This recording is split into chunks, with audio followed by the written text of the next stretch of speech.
The massive grizzly bear's eyes locked onto his. 700 pounds of raw power, tangled in a web of rusted barbed wire that had turned the forest clearing into a nightmare. Blood matted the bear's golden-brown fur as the metal cut deeper with every desperate struggle. And there was Jake Morrison, wildlife biologist turned unlikely hero, standing just 15 feet away with nothing but a pair of wire cutters and a heart full of determination. "Jake, don't do it," came the frantic voice through his radio. "That bear will kill you the second you get close." But Jake had already made his choice. He took a step forward, then another, as the injured grizzly let out a bone-chilling roar that echoed through the Montana wilderness. What happened next would defy everything experts thought they knew about wild grizzly bears, and change one man's life forever. But before we dive into this incredible story, don't forget to subscribe to the channel, like this video, and turn on notifications to catch more heartwarming stories like this one. Trust me, you won't want to miss what happens next. This story begins 3 weeks earlier in the rugged wilderness of Glacier National Park, where Jake Morrison had spent the better part of 15 years studying wildlife behavior. At 38, Jake wasn't your typical adrenaline junkie. He was methodical, careful, scientific. His colleagues at the Montana Wildlife Research Institute often joked that he was so cautious he'd check the weather forecast 3 times before stepping outside. But Jake had a secret that even his closest friends didn't fully understand. Growing up on a small ranch outside Missoula, he'd witnessed something that shaped his entire worldview. When he was 12 years old, his family's old dog, Rex, had gotten tangled in some old fencing. Most people would have called animal control or waited for help, but Jake's grandfather, a weathered rancher named William Morrison, had taught him something profound that day. "Sometimes, Jake," his grandfather had said, carefully approaching the panicked dog, "the most dangerous thing you can do is nothing at all. Animals in distress don't think like us. They just know pain and fear. But they also know kindness when they see it." Jake watched in amazement as his grandfather slowly, patiently freed Rex from the wire. The dog, instead of running away, had looked into his grandfather's eyes for a long moment before gently licking his hand, as if to say, "Thank you." That moment planted a seed that would grow over the next 2.5 decades. Jake earned his doctorate in wildlife biology, specializing in large predator behavior. He'd worked with wolves in Yellowstone, tracked mountain lions through the Rockies, and spent countless hours observing grizzly bears from a respectful distance. His research had contributed to dozens of published papers and helped inform wildlife management policies across the western United States. But on that crisp October morning, as Jake was conducting his routine survey of bear activity in the remote Abgar Mountains region, all of his academic knowledge was about to meet the raw reality of life and death in the wilderness. The distress calls started around dawn. Not human calls, bear calls. Jake had been camped about 2 miles from the source, but even at that distance, the sounds were unmistakable. Deep, agonized roars that spoke of pain and desperation. In 15 years of fieldwork, Jake had never heard anything quite like it. He packed his gear quickly, including his emergency radio, first aid supplies, and tranquilizer gun, standard equipment for any wildlife biologist working in grizzly country. The sounds were coming from an area known locally as Devil's Canyon, a narrow ravine where old cattle fencing from the 1940s still created hazards for wildlife. As Jake hiked through the dense pine forest, following game trails and the increasingly desperate sounds, he found other signs that something was seriously wrong. Fresh claw marks gouged deep into tree bark, well above his head.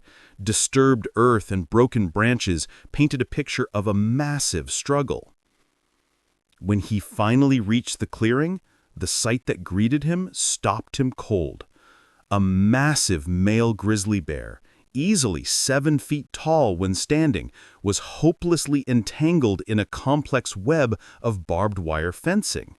The bear had apparently tried to pass through what looked like an old cattle crossing, but the decades-old wire had given way under his weight, creating a deadly trap. The more the bear struggled, the tighter the wire became, cutting deeper into his thick fur and the flesh beneath.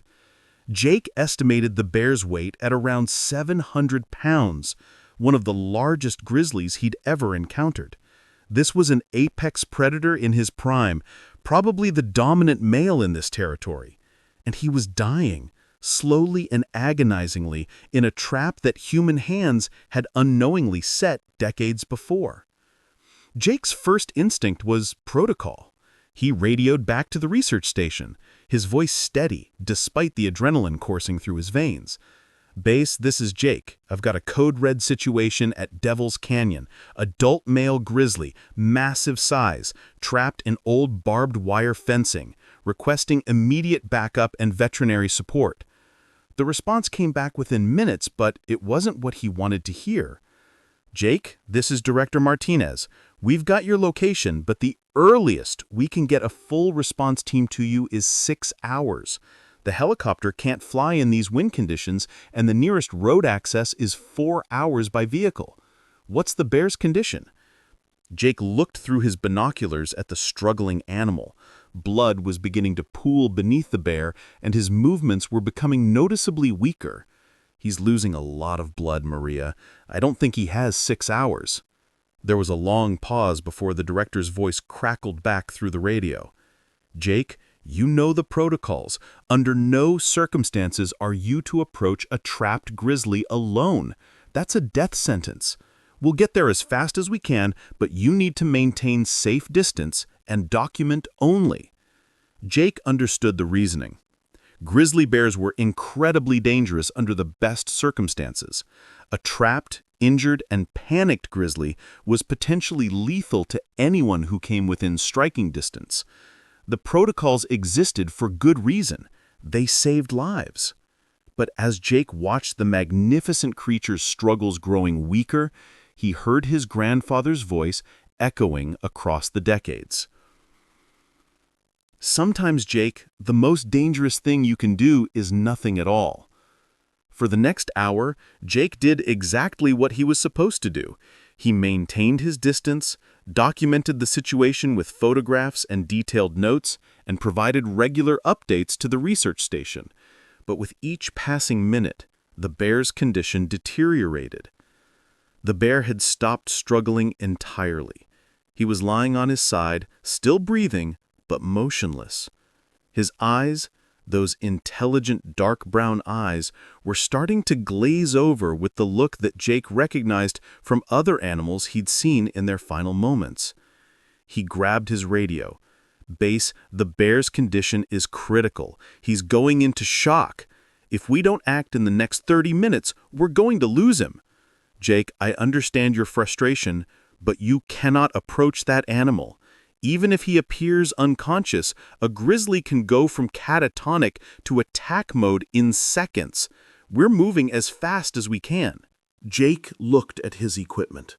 He had wire cutters in his emergency kit, standard gear for dealing with old fencing that often created hazards in the wilderness. The bear was maybe 15 feet away.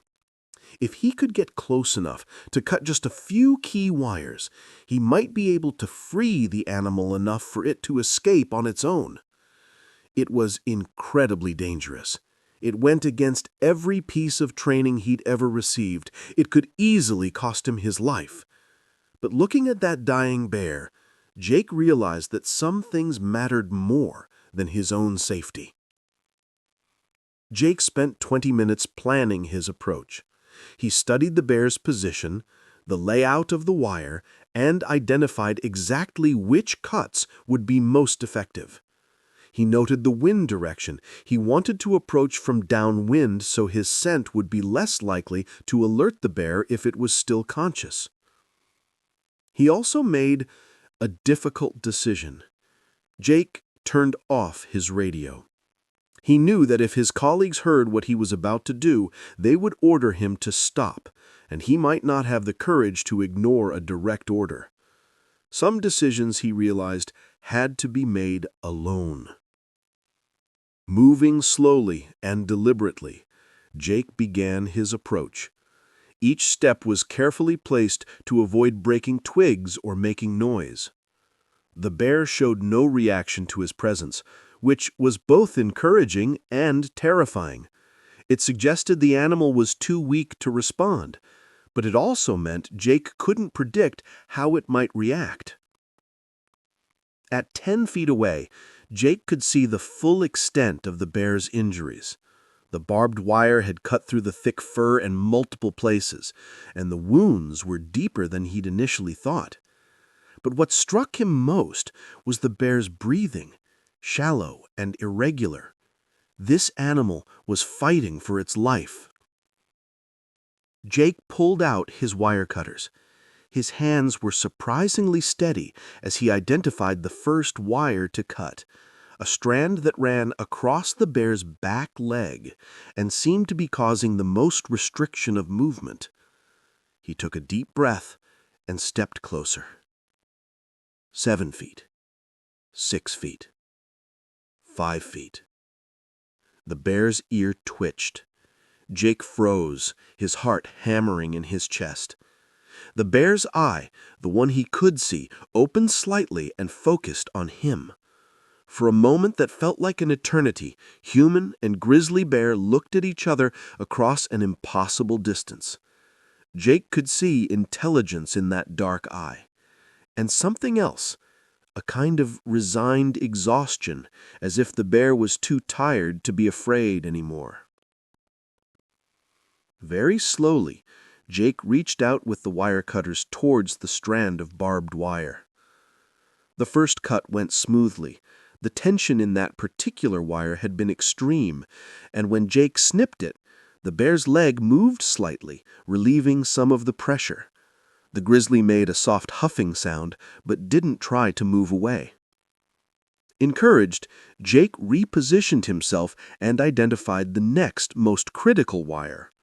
This one was wrapped around the bear's torso, and cutting it would free up the animal's ability to breathe more easily. As Jake reached across the bear's massive form to access the wire, something extraordinary happened. The bear, instead of reacting with aggression, actually seemed to shift slightly to give Jake better access. It was as if the animal understood that this human was trying to help. Jake cut the second wire, then a third. With each snip, more of the bear's body was freed from the deadly tangle. But the most difficult cuts were still ahead. Several wires were wrapped around the bear's neck and front paws in positions that would require Jake to get even closer to the animal's teeth and claws. Working with wire cutters while leaning over a 700-pound grizzly bear was like performing surgery while standing next to a loaded cannon. Jake's concentration was absolute. Nothing existed except the wire he was cutting and the steady rhythm of the bear's breathing beneath him. Cut. Reposition. Cut. Reposition.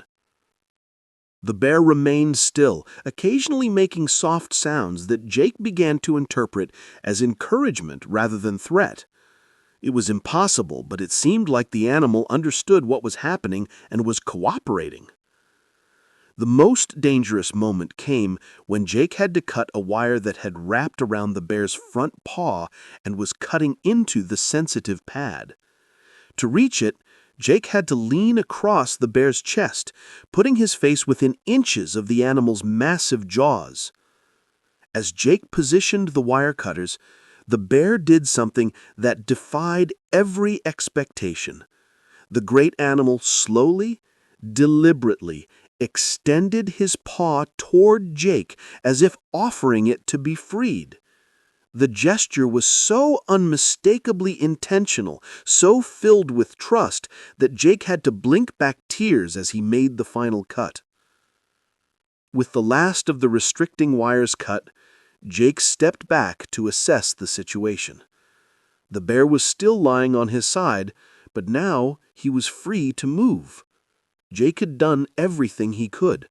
The rest was up to the animal. For several minutes, nothing happened.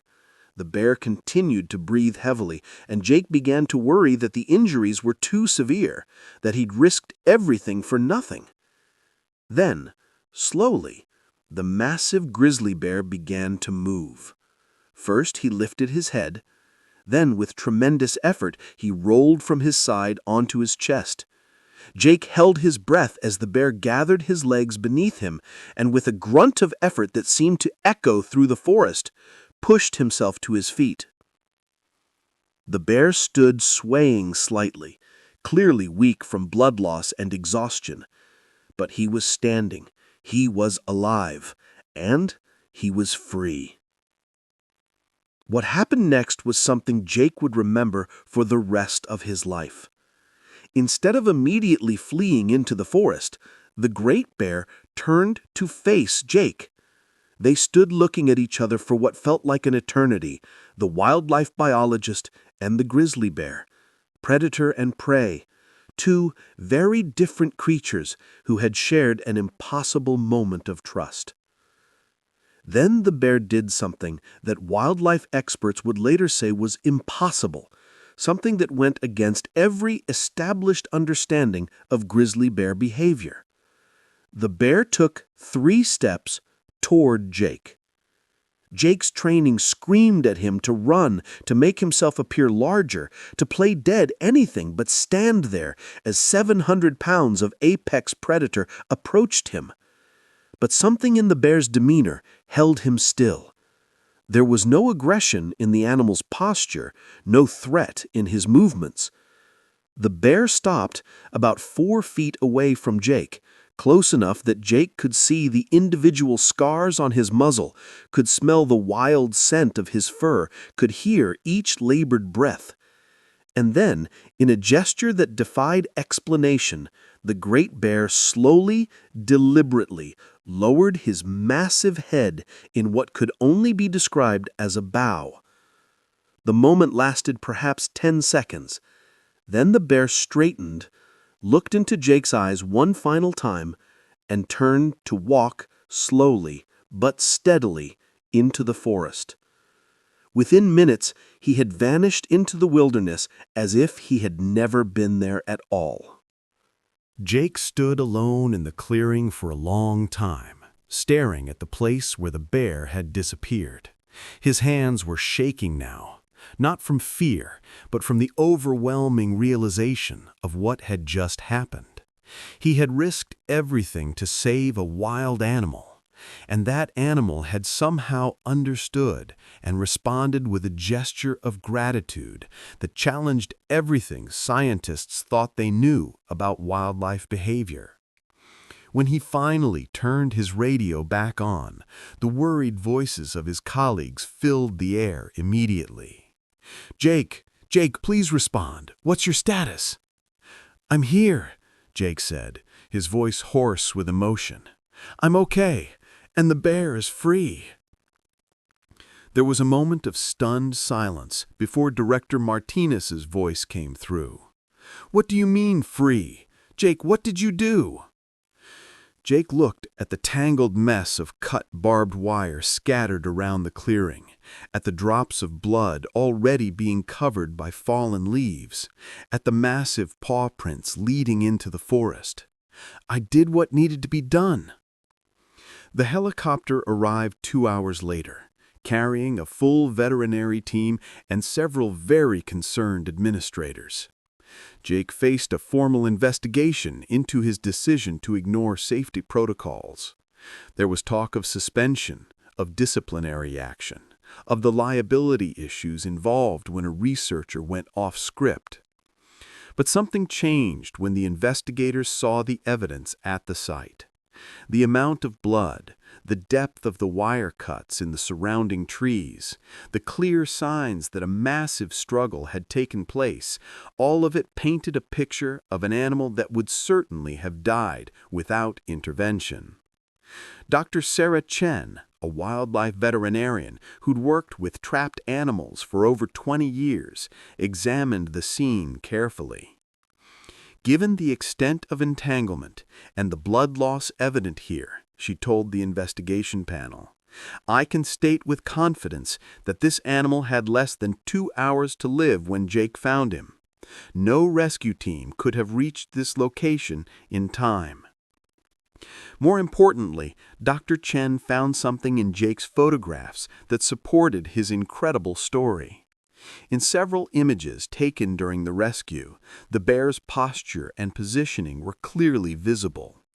I've never seen anything like this, Dr. Chen admitted. The animal's body language shows no signs of defensive aggression. If anything, it appears the bear was actively cooperating with the rescue attempt. The investigation concluded that while Jake had violated safety protocols, he had acted in a way that saved the life of an important apex predator while risking only his own safety. The formal reprimand in his file was balanced by a commendation for his courage and dedication to wildlife conservation. But the real vindication came 6 weeks later. Jake had returned to the Devil's Canyon area to continue his research and to remove the remaining hazardous fencing. As he worked in the same clearing where the rescue had taken place, he became aware of a presence watching him from the forest edge. At first, it was just a feeling, that sense of being observed that anyone who spends time in the wilderness learns to recognize. Jake continued working, but remained alert, scanning the tree line periodically. Then he saw him, the same grizzly bear, unmistakable in his size and the distinctive pattern of scars on his muzzle, stood at the edge of the clearing, watching Jake work. The bear made no move to approach, showed no signs of aggression. He simply watched, as if supervising the removal of the dangerous fencing that had nearly cost him his life. Jake stopped working and looked back at the bear. They observed each other across the clearing for minutes. Then, as if satisfied with what he saw, the bear turned and melted back into the forest. Over the following months, Jake encountered the same bear 4 more times. Always at a distance, always peaceful, always in the same area where the rescue had taken place. Other researchers began to notice the unusual behavior, and the bear became something of a legend among the local wildlife biology community. Dr. Chen, who had initially been skeptical of Jake's story, observed one of these encounters personally. I've studied grizzly bear behavior for my entire career, she said afterwards, and I've never seen anything like this. This animal has clearly formed some kind of positive association with Jake. It challenges our understanding of how these animals process complex social interactions. Jake's story began to spread beyond the scientific community. Local newspapers picked it up, then regional ones. Within 6 months, the man who saved the grizzly had become a viral sensation on social media. But for Jake, the attention was less important than the changes his experience had sparked in wildlife management policies. The Montana Wildlife Research Institute used Jake's case to advocate for new rapid response protocols for trapped wildlife. They developed specialized equipment caches positioned throughout grizzly habitat, including portable tranquilizer equipment and heavy-duty wire cutters specifically designed for emergency animal rescues. More importantly, Jake's story helped secure funding for a comprehensive removal of hazardous old fencing throughout Glacier National Park. Over the next 2 years, teams of volunteers and Park Service employees removed over 40 miles of dangerous barbed wire, much of it dating back to ranching operations from the early 1900s. Jake's courage in saving one bear, said Park Superintendent Rebecca Torres, has probably prevented dozens of similar tragedies. That's the ripple effect of doing the right thing, even when it's dangerous. Perhaps the most significant impact of Jake's story was its effect on scientific understanding of grizzly bear intelligence and social behavior. Dr. Chen and Jake collaborated on a paper documenting the rescue and the bear's subsequent behavior, which was published in the Journal of Wildlife Management. The paper, titled Interspecies Cooperation and Gratitude Behavior in Ursus arctos, a Case Study, became one of the most cited wildlife behavior papers of the decade.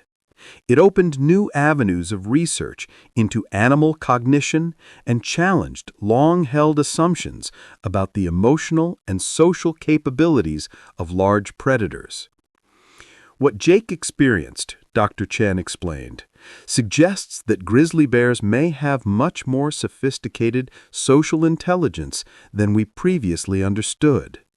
The bear's apparent recognition of Jake's helpful intent, his cooperation during the rescue, and his subsequent peaceful behavior all point to cognitive abilities that we're only beginning to appreciate.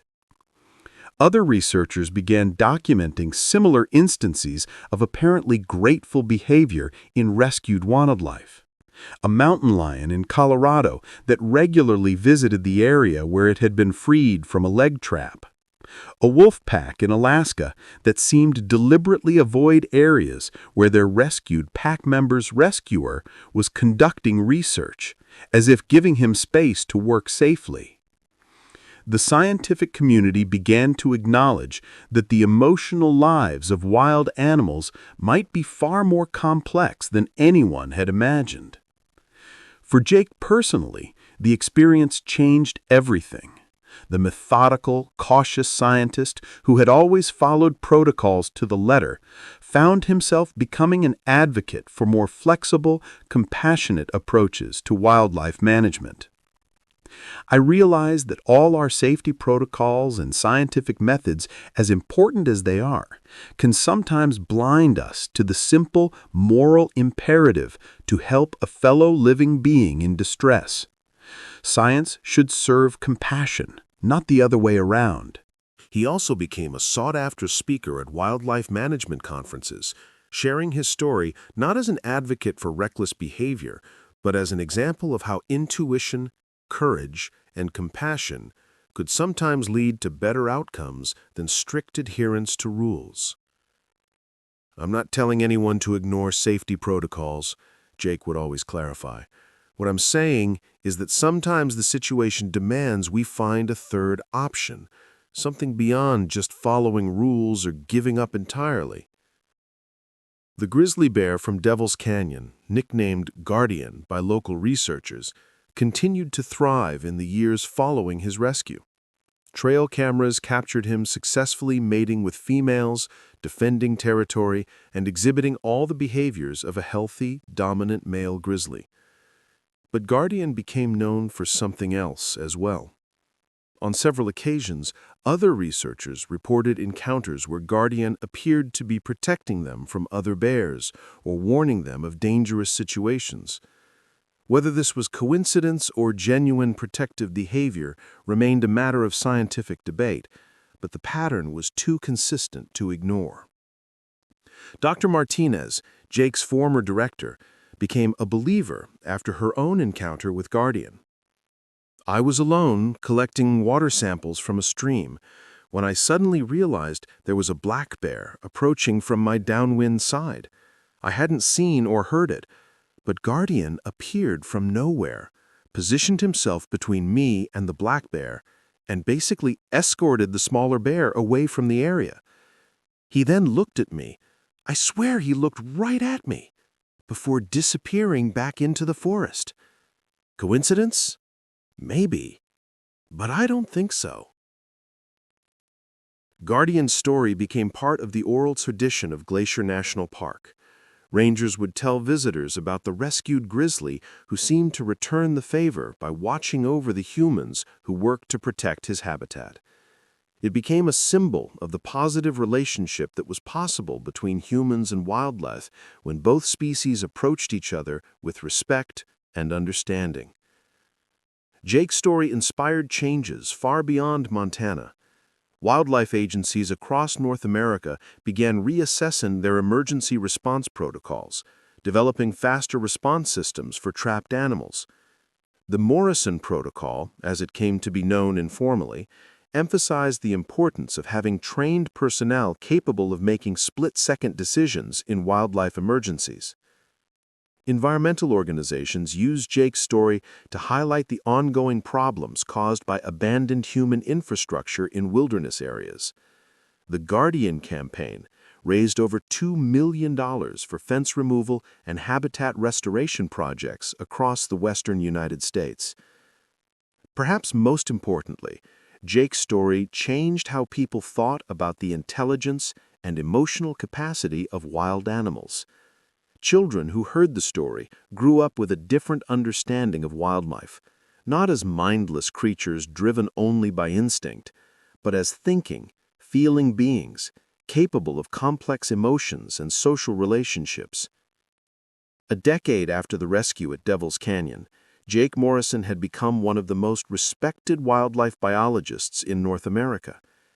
He had written 2 books about animal behavior and human-wildlife relationships, both of which became bestsellers. He had consulted on wildlife management policies from Alaska to Mexico. But when asked about his greatest achievement, Jake always returned to that October morning in the Montana wilderness.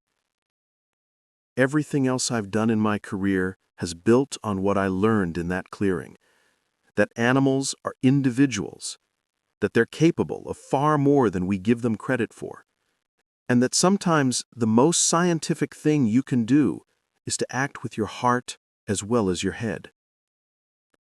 Guardian, now estimated to be in his mid-20s, elderly for a wild grizzly, was still occasionally spotted in the Glacier National Park backcountry. Researchers who encountered him reported that he remained calm and non-aggressive around humans, unusual behavior for a wild grizzly bear. Jake made pilgrimages to Devil's Canyon every year on the anniversary of the rescue.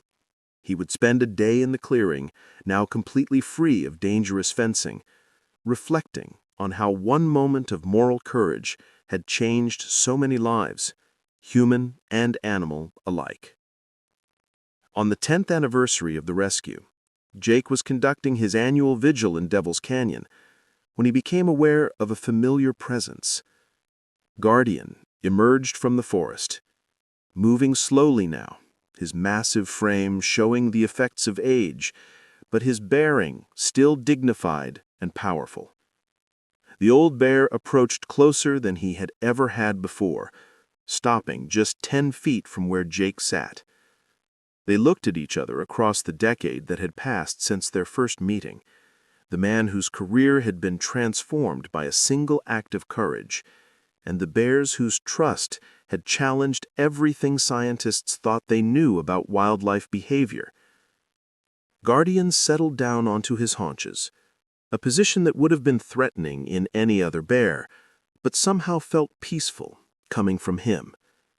They sat together in the clearing for over an hour, watching the sun move across the sky, listening to the sounds of the forest around them. As the afternoon light began to fade, Guardian slowly rose and approached Jake one final time.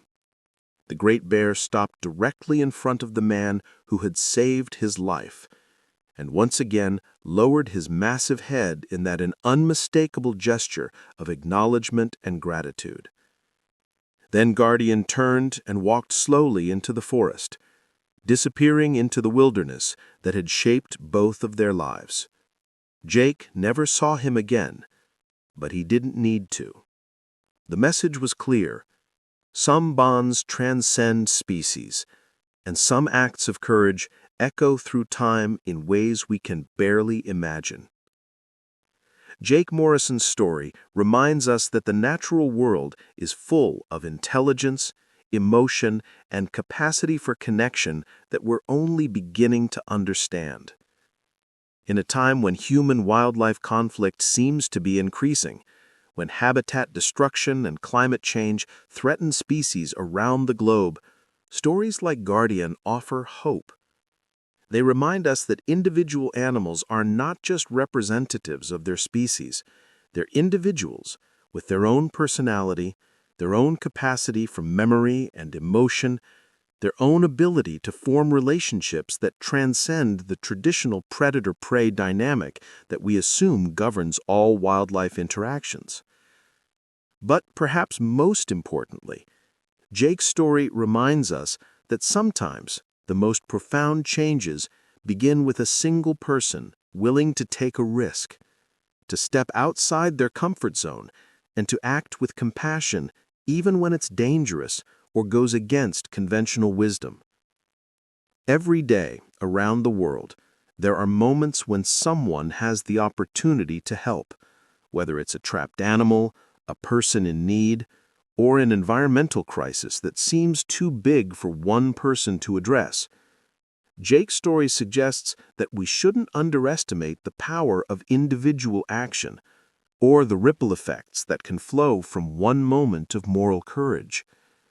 The wilderness needs advocates. Wildlife needs protectors.